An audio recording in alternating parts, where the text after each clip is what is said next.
To add a new district, start by clicking on the Add District icon.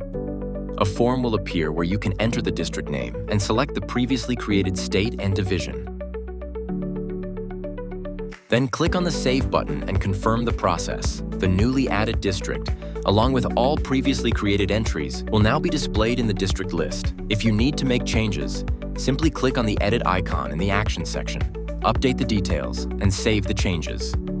To remove an entry, click on the Delete icon and confirm the deletion. Using the Show Entries option, you can control the number of records displayed in the list. There are some more options from you can copy the entire entries, open them in Excel sheet, export it as a PDF, print it, or customize the column visibility as per your need. For quick access to specific records, simply use the search bar to locate entries within the database instantly.